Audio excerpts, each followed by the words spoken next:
What is up, my cutouts? Cardboard Ninja here with a Crossout tier list. This time we'll be going over heavy cabins in Crossout and rating them from best to worst. Be sure to slap that like and subscribe button to make sure you stay on top of all the latest Cardboard Ninja content.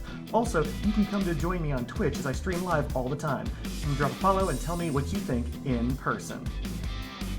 Without further ado, let's get this party started with the basics of heavy cabins. Unless otherwise noted, all heavy cabins have a poor speed of 60 kph.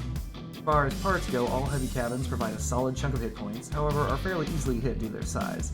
All heavy cabins work well with legs, wheels, and all tracks except for the small ones, and typically are never seen on hovers. When rating a cab, a perk that increases damage dealt is considered superior to one that reduces damage taken. Oh, and one last thing, size does matter. The smaller the cabin, the better it is. Alright, let's kick things off with the Bastion. Being a tanking cab with the wide frontal blade, the Bastion has an average speed for a heavy cabin, at 60 kph as noted earlier. The Bastion has a wide, easy-to-hit front blade, which is the source of its perk.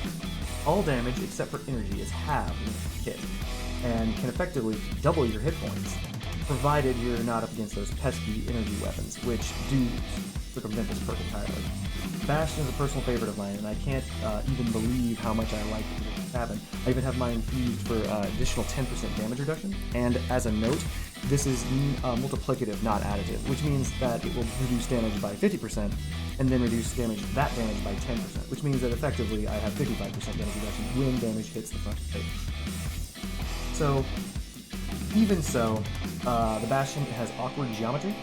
It's not very easy to build with, and obviously it doesn't do well with anything such as hovers or small tracks.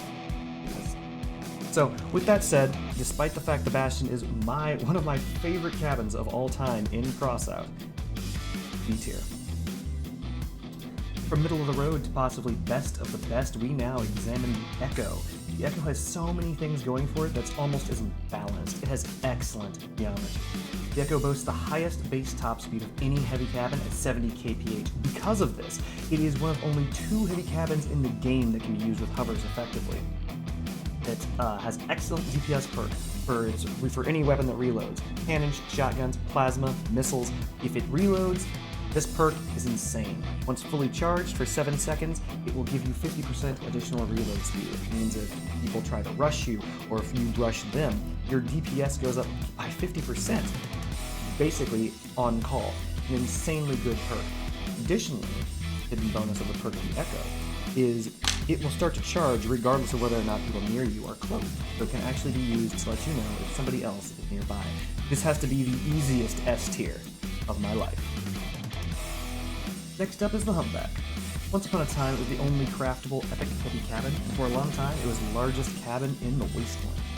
The Humpback is the first cabin on this tier list that we're going to look at that has some very interesting geometry indeed.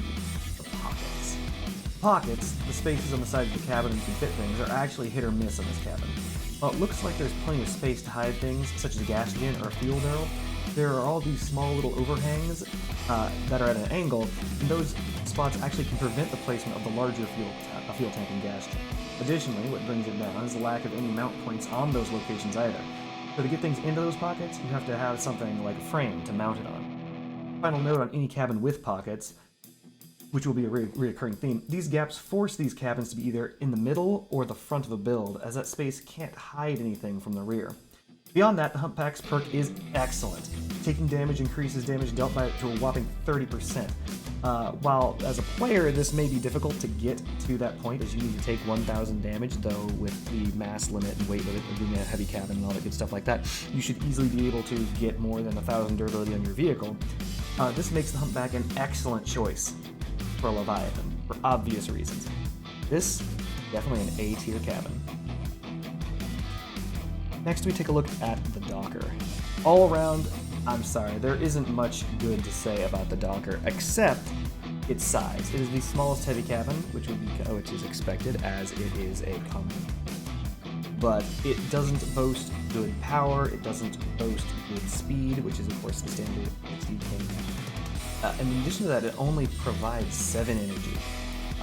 Beginners to the game are most likely better served by the medium or light cabins, to be honest, to be sure.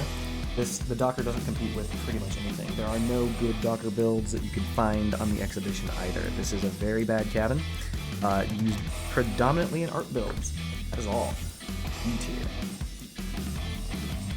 Now we move on to the first legendary cabin on our list, Cohort. Like the Bastion, this is a tanking cabin, but is plagued with foibles. The first problem is its asymmetrical, awkward geometry. You can't build on top of it, as that will block half of the Cohort's perk. It is the second cabin on this list to have pockets like the Humpback. The much larger Cohort boasts impressive tonnage, notable among even the heavy cabs. It is the first cabin on this tier list that is a serious contender as a mine tug. Similar to the Bastion, the pockets are smooth, no mount points, but unlike the Bastion, these pockets are fully accessible without obstruction. The perk on the Cohort is actually remarkable and contains a translation error. When active, it gives the whole build, not just the cabin, so this includes movement parts, weapons, etc., 30% damage reduction. And while this perk is working, it will deploy drones, please note earlier when I said that you can't build on top of it, to up to 3 allies who are within 100 meters. A drone that gives them 10% damage reduction if their cabin is light or medium, or 30% damage reduction if their cabin is heavy. Unfortunately, in Crossout, having such a wonderful support ability does not a good cabin make. The duration of that damage reduction means it typically only be used once in a particular engagement, or possibly 2 times in a match at all. Additionally, as we said, size matters, and being the largest cabin in the entire game does not work to the Cohort's favor. C tier. The infamous Jawbreaker. Once a rare medium cabin, now moved to this special tier as a heavy. Jawbreaker is a middle-of-the-road cabin that doesn't particularly excel at anything. One of the smaller heavy cabins, and with pockets to boot, there's really little to say about the Jawbreaker except that the pocket geometry on this cabin is hit or miss. Unlike the Humpback and Cohort, the pockets of the Jawbreaker do have mount points, and are smooth. However, the slight weak point is visible. There's a slight weak point visible from the front, which can be exploited by the Executioner, as the geometry is only 1 pin thick. If I had to rate this cabin, and I do, as this is a tier list, I would definitely probably put it at B tier. Not as bad as a Docker, but it certainly is not. So now we're looking at the Machinist. There's almost too much to say about this. It feels like Gaijin want to break the mold here and really try to experiment something different, and I want to encourage that. However, all of the things that were done with this cabin really don't come together well. At all. The Machinist boasts some of the worst mounting points in the entire game, none on the front, thus encouraging this cabin to be directly in front of your build. Beyond that, it's the only cabin in the entire game that has a portion of its geometry that dwells beneath the frame height. This forces some very awkward builds as players try to get around these hindrances. The upside of the Machinist geometry is the massive pocket in the rear of the cabin that is large enough to hide away a generator as large as the Apollo or Bootstrap, multiple ammo crates, or even a large ammo crate, or some combination of those. That said, the perk increases the durability of weapons mounted to the cabin, and unlike the Cohort, this is not a typo. With the very poor mount points that are available, it is very difficult to make use of this perk, and with extremely poor geometry, it is difficult to make any truly unique builds that are effective. The Machinist really only excels as a mine tug with a skinner attached to the cabin itself, but even then, you don't want the skinner to be mounted that high in the first place. E tier. I'd like to hit you guys with some good news. These cabins, they keep on coming. The next one up is the Trucker, and it's not going to be good. 9 energy, 4 geometry, no perks, large hitbox, and pockets. There's almost nothing to say about the Trucker, and anything you do say is disappointing. It has a 60 kph max speed. It is, well, very tall. It's just a box. Well, I mean, I'm going to judge, but nothing special about this, and it's very bad. It's just bad. There's literally all the downsides of every heavy cabin and none of the upsides. The D tier. Trying to turn this list around, next up is the Yokozuna. Remember when I was talking about the Echo and I said it had the highest base speed of any heavy cabin? Well, the Yokozuna clocks in an impressive 65 kph with similar geometry to the Trucker. But unlike the Trucker, the Yokozuna has actual purpose. When activated, this cabin's perk increases the power of the cabin by a significant margin, and in addition increases its maximum speed. This makes it actually, with the perk active, faster than the Echo itself. Also, similar to the cohort, when activated, the Yokozuna will release a drone, retargeted, but not retargeted, on an ally that gives them the same boost to power. If the target of this drone is a heavy cabin, then it increases that cabin's maximum speed as well. One final note, the effect of the Yokozuna's drone stacks with other Yokozuna drones, so if you and a bunch of friends all target the same heavy cabin, it can have some hilarious effects. The Yokozuna also has the pocket geometry that we've seen many times today, smooth and unobstructed. With a perk that increases mobility, and an awesome power stat that makes the Yokozuna possibly the best mind tug cabin in the entire game, it goes to B tier. Alright, my cutouts, always remember, it's not how you start, it's how you finish. Last up is the Icebox. Straight off the bat, the Icebox boasts a 65 kph speed and a simple, straightforward geometry, no pockets or hidey holes. Similarly simple, the perk on the Icebox is direct and straightforward. 15% more damage dealt by any weapons with, air quotes, limited turn angles. A lot of people probably don't know what that means. I'm going to let you know what that means. This includes the entire line of linear cannons, the Judge, Prosecutor, Executioner, Tsunami, and Typhoon. That's the most common use for the Icebox, most people know that. However, what most people don't know is this includes all linear machine guns, such as Tacklers, Defenders, Matline, all front-facing shotguns, all rockets. This means the Cricket, the Wasp, the Pyre, the Cyclone, not the Cyclone, whatever that long-range one is, the craziest one. All of those, 15% more. All fire weapons except for the Firebug.